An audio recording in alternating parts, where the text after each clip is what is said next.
老婆今日又準備邊度玩啊？嗱，我哋喺 Kais 咧呢個地方咧住咗2晚之後咧，今日咧就要去 VTA 啦。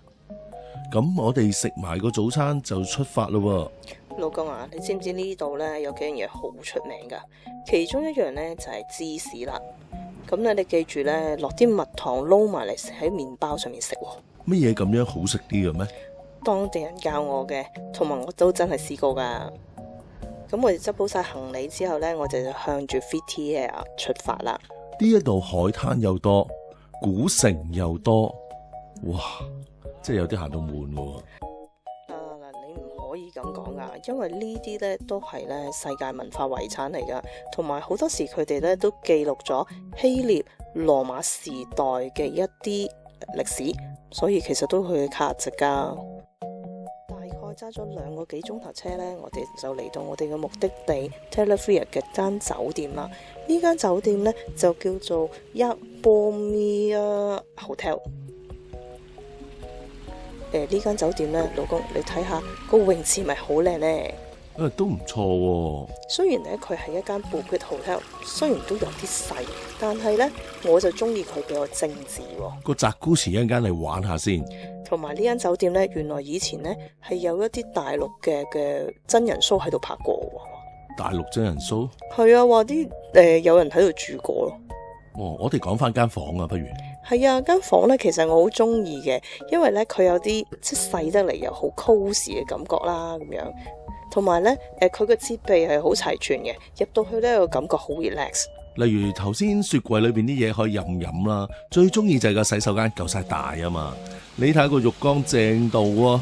個浴缸呢其實係擺喺出邊嘅，咁如果你想淋浴呢，就要去翻另外嗰邊啦。冇錯啦，仲有一個另外嘅淋浴空間添㗎。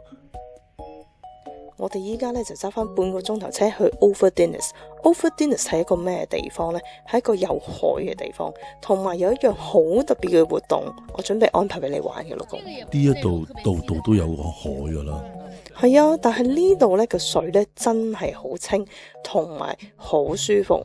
你試下踩落去啊，好唔好爽呢？我真係唔踩啦。哇，咩嚟噶？呢個咪就係我想安排俾你玩嘅活動 Paragliding。咁我寧願喺個海度玩下啦。其實呢度都好多嘢玩嘅，我見到有人爬 canoe 啦，有人玩水上單車。老公，你想玩邊樣？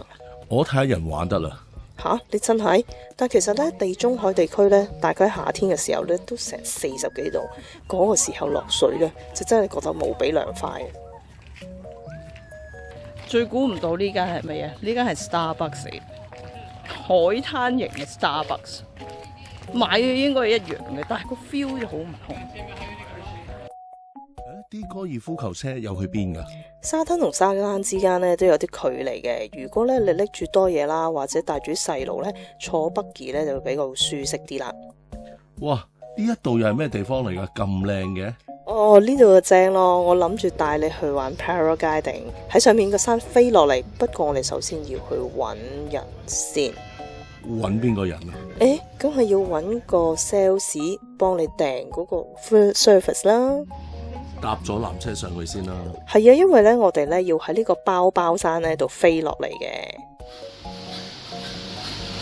咁上去飛一次究竟要幾多錢啊？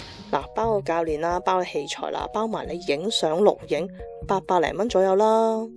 咩錢啊？港幣係咪好抵啊？都可以喎。不過呢，要玩呢，其實呢都最好呢係你之前係喺樓下已經買定啦。咁呢，你上到去呢，其實你只係準備飛落去嘅啫。咁而我哋喺包包山呢，隔有2個飛點嘅，一個呢就1200蚊嘅地方啦。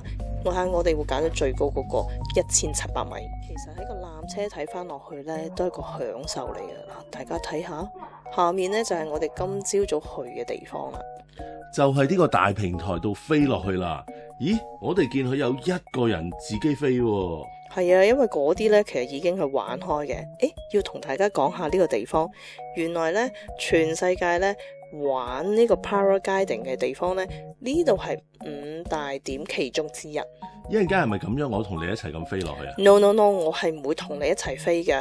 我係同教練一齊飛，你同你個教練一齊飛嘅。咁食飽咗先再講。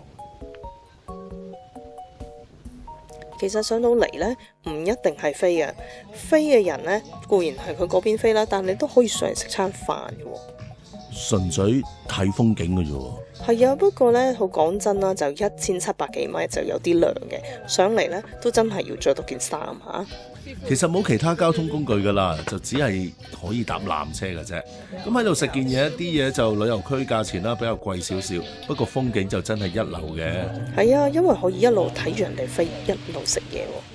老婆，你準備咯喎？你唔使準備咩？我搞唔掂。咬底？唔好講呢啲嘢啦，落去準備咗先啦。啲兄弟姊妹都去 ready 啦。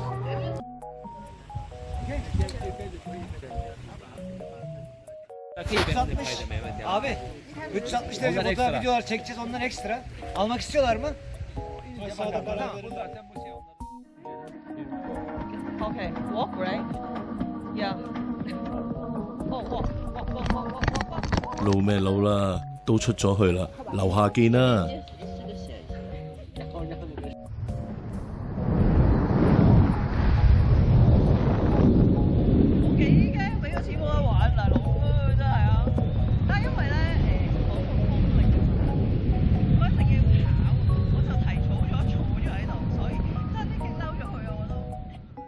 我有問過咧，其實咧咩時段飛係最好？佢話咧朝頭早日出，一係咧就黃昏，我哋就揀咗黃昏啦。佢話日頭咧，如果即係日出時分咧，係會凍嘅，同埋咧依家黃昏咧就暖暖地係舒服嘅。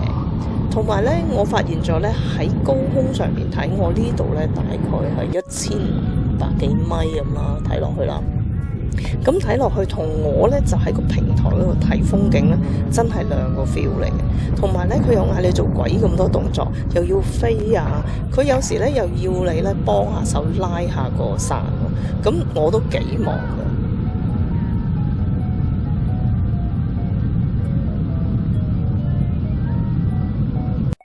咦？喺樓下等咗20分鐘，仲未飛到落嚟嘅，究竟係邊一隻呢？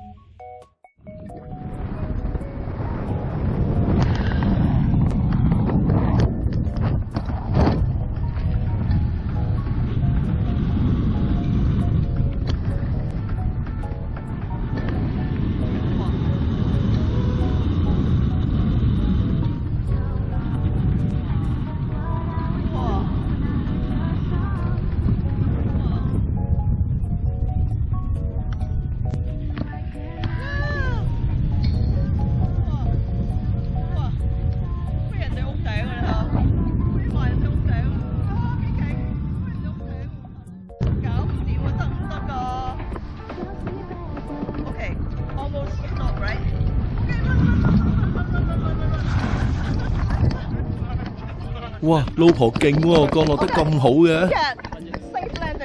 為咗慶祝咧，我成功着陸咧，我覺得今晚要好好食一餐。去邊度食啊？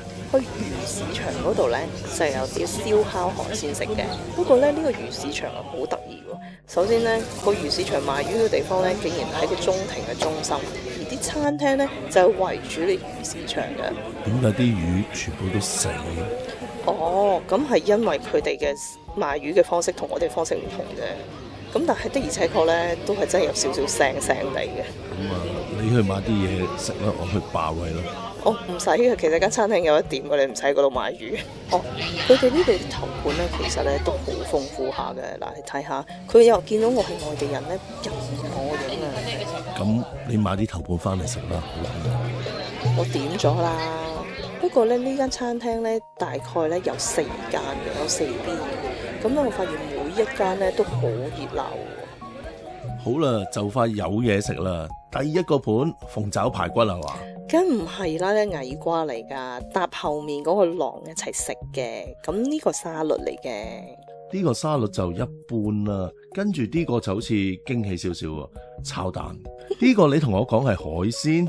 係啊，呢個係魷魚，不過我最中意就係呢個，放心，魚嚟嘅。咁我哋今次咧大概去咗8日嘅旅程咧，嚟到呢一刻都尾聲啦。咁我哋咧就 Antalya 開始啦，咁我哋喺Philadelphia 咧就完成咗我哋嘅旅程，咁又玩到山，又玩到水，又玩到一啲古蹟，又最開心咧都係玩到 paragliding。咁其實今次嚟呢個旅程使得多唔多錢啊？我可以答你咧，其實咧係嗰張機票最貴之外咧，其餘嘅嘢咧都平嘅，因為咧地中海嘅消費應該講土耳其本身消費咧都唔係好貴嘅啫，大概我諗平均我哋一日即係如果計埋住宿啦，咁有冇大概1,500蚊一日咯？每個人係啊。咁都幾抵玩喎，治安同埋嘢食都唔錯，我都建議你嚟玩下。如果啲套片啱聽啱睇，就同朋友分享。記住留意我哋頻道啦，下次見。